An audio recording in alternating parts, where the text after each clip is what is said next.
Bien, mis queridos, les invito a buscar en sus Biblias, por favor, en el libro de Primera Timoteo. Estamos ahí en el capítulo 1, lectura que leíamos con nuestro hermano. El tema de hoy tiene que ver desviándose de la sana doctrina.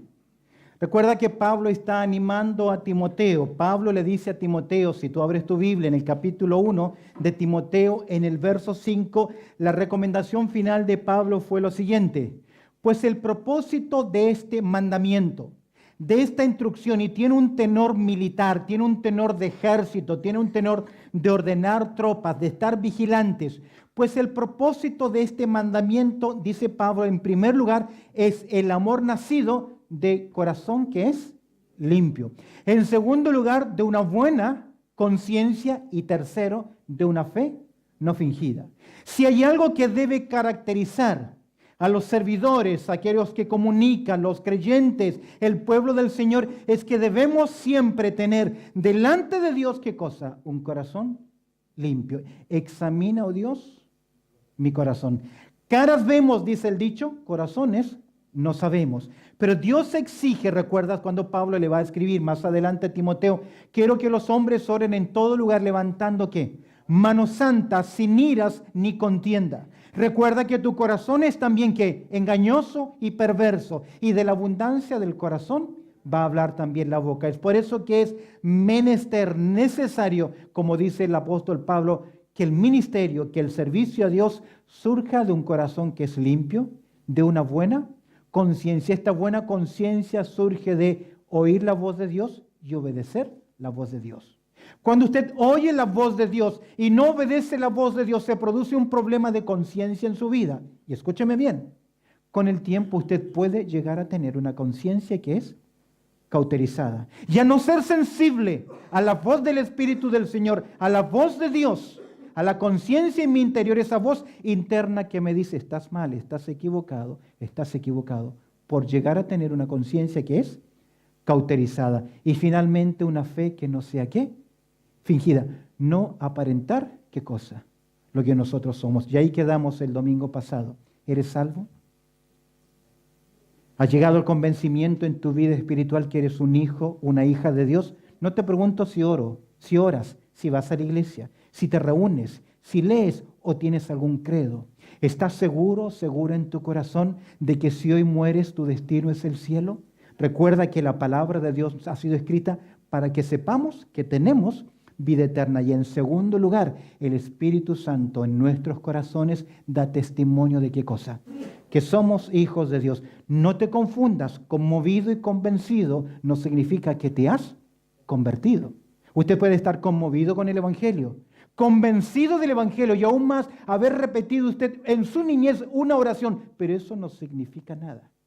El cristianismo es un estilo de vida diferente, de modo que si alguno está en Cristo, nueva criatura es. Con eso en mente, Pablo le dice ahora a Timoteo lo siguiente, y quiero que prestemos atención a las instrucciones de Pablo con respecto a los que lentamente comienzan a desviarse ¿de qué? De la verdad. Es fácil perderse. Si no tenemos una ruta, una convicción segura, es fácil perderse. Quiero que observes conmigo a partir del verso 6, cómo Pablo nos dice, nos enseña a que prestemos atención a la instrucción que él nos da con respecto a los desvíos. En primer lugar, al observar el versículo 6, donde Pablo dice lo siguiente, de las cuales cosas, desviándose algunos, se apartaron a vana palabrería. Recuerda que Timoteo tiene que confrontar a aquellos que estaban enseñando o perdiendo tiempo en fábulas o genealogías interminables, en conversaciones en temas místicos que no provenían de la palabra del Señor. Y Pablo dice acá que una característica de aquellos que se van desviando es que abandonan ¿qué cosa? La palabra de Dios. De las cuales cosas, ¿qué cosas? El corazón puro, una conciencia limpia y una fe no fingida, de las cuales cosas se desvían. Algunos se desvían. ¿Por qué se desvían? ¿Cómo se desviaron algunos?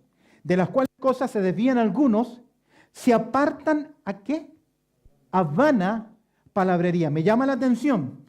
En el día de hoy es lamentable, pero en muchos círculos creyentes hermanos en la fe, conocedores de la palabra de Dios, han vendido su mensaje detrás de la popularidad. Han cambiado el mensaje. Han inventado voces, experiencias, revelaciones para llamar la atención de otros creyentes. Y la pregunta es, ¿qué están buscando? ¿Qué están buscando? ¿Cuál es su finalidad? ¿Qué están mirando? ¿El propio ego? ¿Su propia popularidad? Hermanos que tenían en algún punto doctrina fundamental sana, cambiaron su posición doctrinal por beneficio. Y voy a ser sincero, cuando un ministro decide predicar la palabra de Dios, al común de la gente no le gusta. Porque hoy la gente quiere oír cositas que le agraden, ¿qué? Al oído. Que nos bendigan. Es por eso que un predicador grande en los Estados Unidos dice lo siguiente: yo no hablo de pecado, yo no confronto a la gente con su pecado, yo quiero que la gente cuando venga y escuche el mensaje salga feliz, contento, con pensamientos positivos. Para eso yo voy a un psicólogo entonces, y no a una iglesia. Pablo dice en Hechos capítulo 20, verso 27, no he rehuido de anunciaros, y agrega él, todo el consejo de Dios. A veces usted va a reír de alegría, pero a veces va a llorar, porque Dios está tocando su área débil, está diciendo que debes cambiar. ¿Qué estaba pasando con estos hombres? Se estaban apartando ¿a qué? A vana palabrería. La consecuencia es que se apartaron a palabrerías estériles.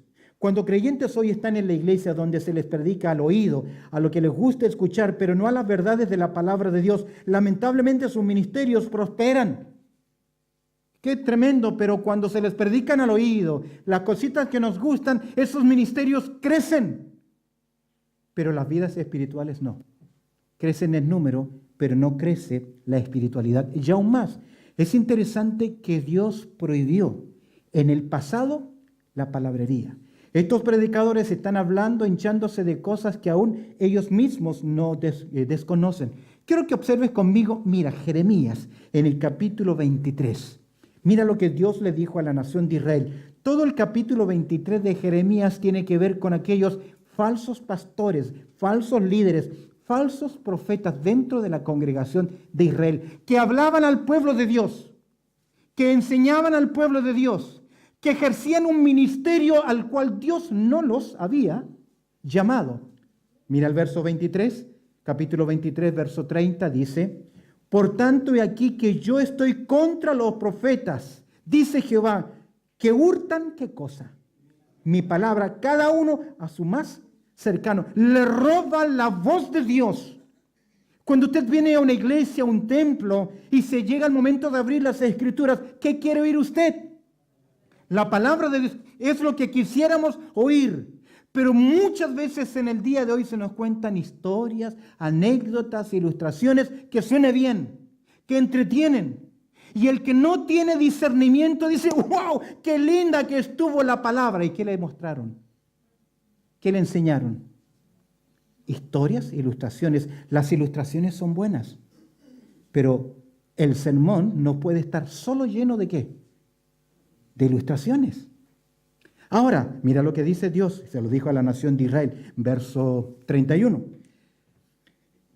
Dice Jehová, he aquí que yo estoy contra los profetas que endulzan sus lenguas y dicen, él ha dicho, es decir, le están ¿qué? Yo he visto a gente decir, así te está dando el Señor esta palabra y la gente llorando y es palabra de hombres. Dios no está hablando ahí.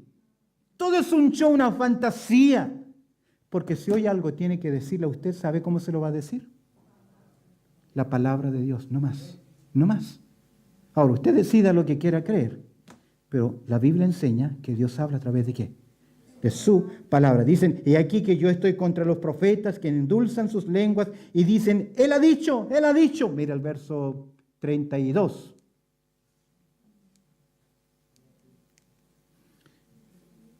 Y aquí dice Jehová, ahí está, y aquí dice Jehová, yo estoy contra los que profetizan sueños mentirosos y los cuentan y hacen errar a mi pueblo con sus mentiras y sus, ¿qué? Lisonjas. Y yo no les he enviado ni les mandé. y ningún provecho hicieron a este pueblo, dice Jehová. Oye, a veces hay personas que toman el liderazgo de grupos de iglesia y están ahí y Dios no los ha llevado. Dios no los ha mandado y están supuestamente enseñando la palabra de Dios, pero aquí claramente dice, ¿qué dice al final? Ningún provecho hicieron a este pueblo. Pablo comienza diciendo, soy apóstol. ¿Por qué razón? Porque Dios le había llamado. Es por eso que una de las señales que Pablo va a presentar, que abandonan la palabra, ¿a qué? A palabrerías. Solamente a palabrerías. Mira en segundo lugar, versos 7 y 8. Afirmar tener conocimiento profundo.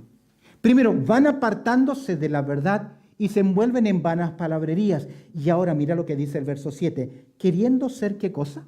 Doctores de la ley. Yo me fijo ahora en algunos predicadores. Ya son doctores y no tienen una escuela. Déjame decirte algo. En el ministerio, primero discípulos y luego maestros. Ese es el principio a través de las Escrituras. Antes que Josué liderara a la nación de Israel, ¿qué fue primero? ¿Un discípulo de quién? De Moisés. Antes que Eliseo fuera con la doble unción y con una capacidad mayor de hacer señales, en el tiempo en que el profeta Elías estuvo y desapareció, primero él tuvo que ser ¿qué? Discípulo. Siguió a Elías. Elías le dijo, quédate aquí. Y le dijo, no, yo me voy contigo. Finalmente, el Señor Jesucristo llamó a 12 hombres para que estuviesen con Él y fuesen sus discípulos. Primero discípulos y luego ¿qué? Maestro. Y tenemos hoy personas doctoradas en ministerio que nunca han pisado una facultad, un seminario. Mira lo que dice el texto. Queriendo ser ¿qué? Doctores de la ley. Desean ser conocidos como doctores. Nuestro Señor Jesucristo enseñó otra cosa. Aprended de mí, que soy manso y humilde de corazón. Manso y humilde de corazón. Pero ¿cuántas veces vamos mostrando qué cosa? Nuestros títulos, he perdido todos los diplomas que me han dado en mi vida en las instituciones bíblicas. Queridos, queriendo ser ¿qué? Doctores de la ley. Sin entender, mira lo que dice el texto, ni lo que hablan, ni menos aún ¿qué? Lo que afirman. A veces nos ocurre, hermanitos, a ustedes a veces les ocurre. Escucharon que son muy youtubers, que les gusta YouTube y escuchan a un predicador, a otro, ¡oh, ya vienen con la Biblia! Cálmese un poquito. Aprenda primero a interpretar. Estudie la Biblia. Pregunte. Pero queriendo ser doctores de la ley sin entender ni lo que hablan ni lo que dicen. Pablo va a ponerse en el otro lugar y va a decir, ¿qué? Estás hablando de la ley. Mira lo que va a comentar ahora Pablo en verso 8, 1 Timoteo capítulo 1, verso 8, para equilibrar las cosas. La mayoría de los grupos sectarios, escúchame bien, comienzan con afirmaciones nuevas que ellos han encontrado. Una de las señales, iba a dar hoy día el tema de sectas, incluir un poquito, pero no me daba el tiempo, pero una de las señales distintivas de los grupos sectarios es que sus líderes se jactan de haber conocido nuevas verdades que las demás personas no conocen y que ellos son los únicos en revelar las cosas. Hace años atrás me encontré en mi país con un hombre que decía, yo pertenezco al grupo de William Marion Branham. Ah, sí, William Marion Branham. ¿Y quién es? ¿El Cristo? Ah, qué interesante. ¿Y por qué es el Cristo? Dos cosas me dice él. Porque cuando él predica, aparece una luz detrás de él como una señal. Yo podía pedir a los hermanos que bajen las luces y poner una luz atrás y también decir predico con una señal. Y lo otro es porque el Espíritu de Cristo se había posicionado en él. Y William Marion Branham era el único que podía interpretar el libro de Apocalipsis. Le digo yo, ¿y por qué? Porque él desató los sellos del libro sellado y conoce los misterios. ¿Y la gente qué hace? Le sigue. No entienden ni lo que hablan, ni tampoco lo que afirman, pero lo dicen tan bien dicho. Hay un dicho en la radio, lo aprendí ahora haciendo ministerio, que no importa lo que digas, con que lo digas bien, suficiente. Suena bien. Y es cierto, uno a veces dice cosas, pero las dice tan bien y no está diciendo qué. Nada, pero a la gente qué. Le gusta. Por eso a mí me gusta que el pueblo del Señor diga amén, amén. Pero no me gusta que me digan amén cuando no es cierto. Amén. Ok, verso 8, mira conmigo. Pero sabemos, y mira, ahora Pablo tiene que explicar la ley. Y dice Pablo, ahora, con respecto a la ley acá, en la Biblia, en el Nuevo Testamento, el término ley puede referirse a tres cosas. Primero, el Pentateuco, porque se le llama la ley, los escritos de Moisés. En segundo lugar, puede referirse a todo el Antiguo Testamento. Se le llama también la ley, pero también se refiere al Decálogo, a los 10 mandamientos. ¿Lo tiene? La palabra ley puede significar todas las leyes ceremoniales, religiosas, que enseñó Dios, mandamientos y ordenanzas a la nación de Israel. Puede significar el Decálogo o puede significar todo el Antiguo Testamento. Por ejemplo, la ley de Jehová es perfecta que convierte el alma. Ahí no es una referencia al Pentateuco ni a los 10 mandamientos, sino que es una referencia ¿qué? A la totalidad de la palabra de Dios. ¿Lo tiene?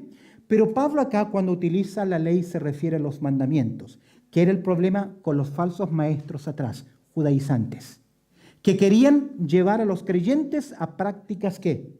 Equívocas. Mira conmigo. Pero sabemos que la ley ¿qué? Es buena. ¿Por qué la ley es buena? La ley es buena porque demuestra al hombre ¿qué cosa? Su pecado y lo lleva ¿a quién? A Cristo. Es buena porque es la voluntad de Dios, refleja la voluntad de Dios, pero la ley no es una bendición en nuestras vidas. ¿Por qué no es una bendición en nuestras vidas? Porque la ley ¿qué me demuestra? Tú eres ¿qué? Culpable. Pero sabemos que la ley es buena. Escúcheme bien. Cuando se presenta el Evangelio, se incluye la ley de Dios porque el hombre para ser salvo debe reconocer que es un pecador. Y Pablo dice en Romanos capítulo 7 que él no tuvo conciencia de pecado hasta que actuó la ley. Y la ley le dijo ¿qué cosa? Culpable. Porque la ley es nuestro ayo para llevarnos ¿a quién? No a un Cristo buenachón y bueno, hay predicación del Evangelio que dicen, ¿cuántos quieren recibir el amor de Dios? Levante su mano, ¿usted quiere recibir el amor de Dios? ¿Eres salvo? ¿Eres salvo? ¿Eres salvo? No, queridos. Para entender el Evangelio, yo debo entender el propósito de la ley. Y la ley que me dice, tú eres culpable. La paga del pecado es muerte. Cuando yo me encuentro delante de Dios en bancarrota, reconociendo mi pecado, se exhibe entonces la gracia, porque la ley condena, pero la gracia cambia. La ley te demuestra que tú eres culpable. Por eso Pablo dice, pero sabemos que la ley es buena, ¿qué? Si uno la usa ¿cómo? Legítimamente, y legítimamente es de acuerdo a su propósito, de acuerdo a cómo Dios la estableció. Dios estableció la ley para que fuese nuestro instructor, nuestro ayo, para llevarnos a conocer, a comprender ¿qué cosa? Nuestra responsabilidad delante de Dios. Si uno la usa legítimamente. Usted no es salvo por guardar la ley. Hay iglesias y hay denominaciones que dicen, nosotros guardamos esto delante de Dios. Muy bueno, pero Pablo dice, nadie te juzgue. En días de reposos, en lunes, en comida, en nada. Porque no somos salvos, Tito 3:5, por obras de justicia, ni por guardar la ley. Somos salvos por la sangre preciosa de Cristo Jesús. Amén. Tercer lugar. Hemos hablado en primer lugar sobre cómo van abandonando la palabra a vanas palabrerías, cómo van afirmando tener conocimiento profundo cuando realmente ¿qué? No lo tienen. Y mira ahora la argumentación del apóstol Pablo. Y lo primero que va a presentar Pablo, la finalidad de la ley. Mira lo que dice Pablo en verso 9. Conociendo esto, es decir, el uso correcto de la ley. Pablo se refiere a los 10 mandamientos acá. Y vamos a ver por qué. Que la ley no fue dada ¿para quién? Para el justo. Es decir, no tiene esa su finalidad. Abre conmigo tu Biblia, por favor, en el libro de Gálatas, capítulo 3. Por favor, abre tu Biblia ahí en Gálatas, en el capítulo 3.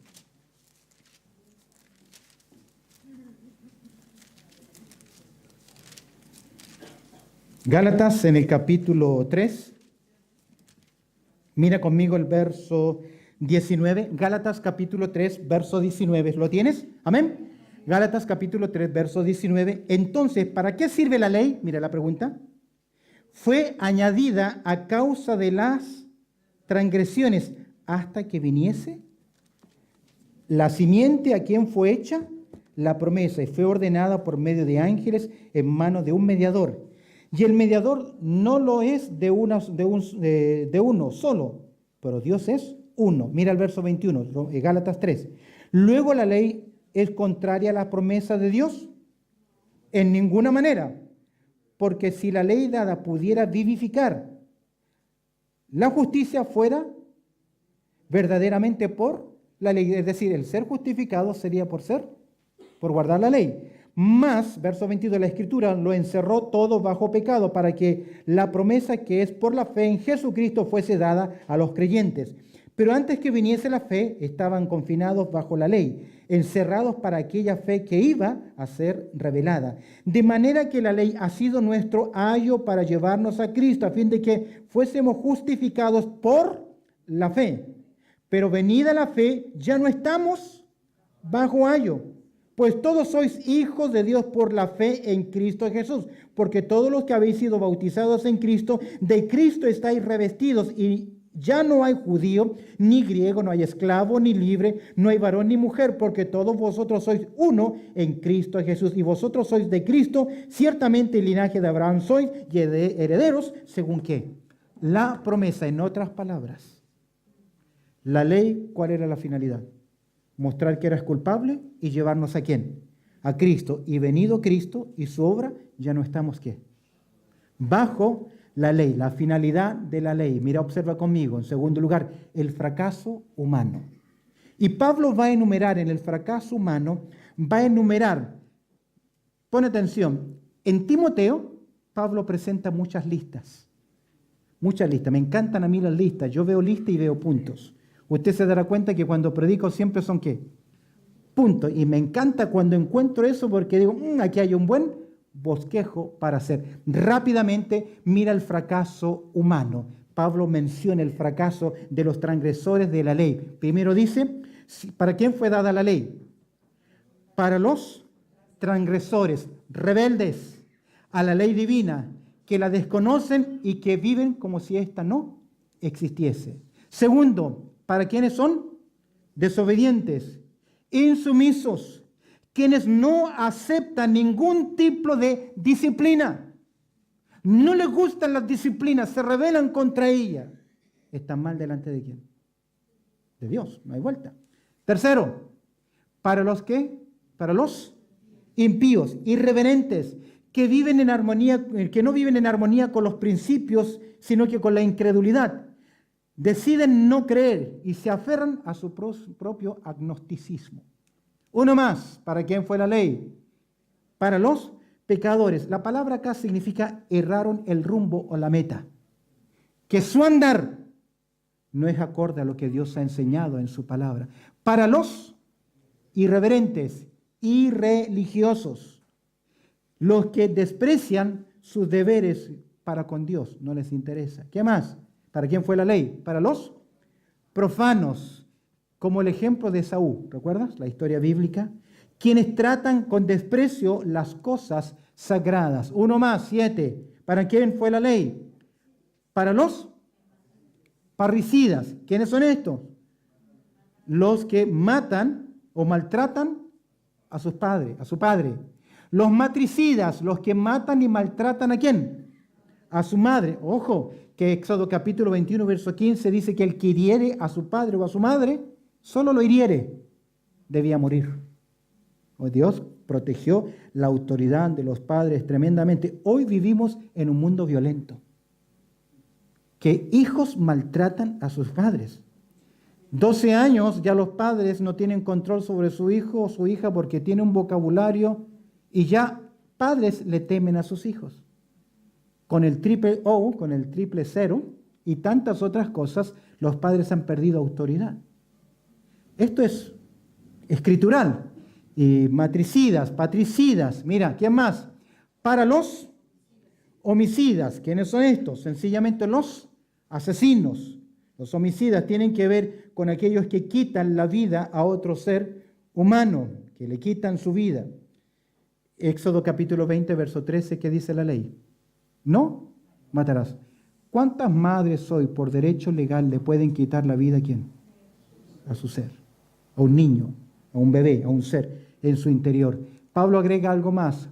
Para los, verso 10, para los fornicarios, la palabra es porneia, todos aquellos que practican sexo fuera del lugar de Dios. Inclusive la palabra porneia tiene que ver el que vende sexo, incluye pornografía, condenado por la ley de Dios, condenado por la palabra de Dios. Para los sodomitas, es interesante, esta palabra arsenokoitais es la unión de dos palabras, sodomita, es la unión de dos palabras. Arse significa varón y koitas o koito significa cama. Literalmente, como dice, se traduce en 1 Corintios capítulo 6, verso 9, los que se echan con varones. En otras versiones utiliza homosexuales. Es la ley que hace, les condena. No hay opción. Ahora, el transgénero o aquel que cambia su sexualidad podrá cambiar genitales, podrá ponerse implantes. Pero escúcheme bien, demostrado científicamente. Aunque hay un transgénero, aunque hay un hombre que se convirtió en mujer, viceversa, no que se viste como mujer, sino que, ese es el travesti, sino aquel que es transexual, aunque se haga implantes, se cambie genitales, todas sus células siguen siendo masculinas o femeninas. O son XY en el caso de los varones, o son XX en caso de mujeres. Aunque se inyecten hormonas, todo su cuerpo sigue siendo hombre, aunque se haya convertido en mujer. Menos del 1% es una deformación genética de nacimiento. Por eso, la Escritura, ¿qué hace? Condena. No hay vuelta atrás. La ley de Dios lo estableció así. Para los sodomitas, la versión de las Américas traduce como homosexuales. Aún más, no sé si tengo la referencia, pero en Romanos capítulo 1, verso 27, Dios condena, aborrece los que se echan con varones o las mujeres que se acuestan con mujeres. No tiene el permiso divino. Yo sé que muchos predicadores han cambiado el concepto. No estamos en contra, no estamos practicando acá, no somos homofóbicos o hay un rechazo, en ninguna manera. Pero también tiene que entender esto, que el Señor dijo que estos últimos tiempos serían como los días de ¿quién? Tiempos de Noé, como Noé. ¿Y qué había en esos tiempos? Inmoralidad, y que aunque todos nosotros nos unamos para protestar, no lo vamos a poder detener, porque el Señor dijo, cuando venga el Hijo del Hombre, hallará fe en la tierra. Me encantaría hablarles de la ley que se llama ideología de género, para que ustedes entiendan qué es ideología, qué es filosofía, que no es ciencia, sino que es ideología. Pero la finalidad es robar la fe, ¿sabe de quién? No de los viejos, no de nosotros, de los niños. Porque cuando le robamos la fe a los niños, ¿qué más hay? No hay nada más. Para los sodomitas, mire qué interesante, secuestradores. ¿Cuántos hay? Se hizo popular en Venezuela el secuestro express. Por poco te retenían por poco tiempo, pero que hubiese de parte tuya una devolución. ¿Para qué hablar de Colombia, por ejemplo, del Pablo Escobar? Secuestros, abusos. Dios lo prohíbe. Literalmente significa ladrones de personas. Finalmente, para los mentirosos. ¿Sabes qué dice la Biblia? Que ningún mentiroso entrará en el reino de Dios y que el destino de los mentirosos es el lago de fuego y azufre. Mentirosos, voy rápido, finalmente los perjuros, los que afirman cosas verdaderas que realmente son ¿qué? Son falsas. ¿Te has fijado que a veces hay personas que hay que aplicarle el porcentaje de credibilidad? Finalmente, y para cuantos se oponen a la sana doctrina, contrarios a la sana doctrina. Terminemos. ¿Qué dice Pablo? La fiabilidad del Evangelio. Cerremos. ¿Qué dice Pablo? ¿Según qué cosa? Verso 11. El glorioso Evangelio. Presta atención. La ley confirma el glorioso Evangelio. Porque la ley te lleva ¿a quién? A Cristo. Y te demuestra ¿qué cosa? Que tú has fracasado. Según el glorioso Evangelio ¿de quién? Del Dios bendito. ¿Sabes que Dios dijo? El alma que pecare, ¿qué? Esa morirá, y la paga del pecado es muerte. ¿Sabes por qué Dios es un Dios bendito? Porque Dios es toda justicia, es toda santidad, pero escúcheme bien, es todo bondad.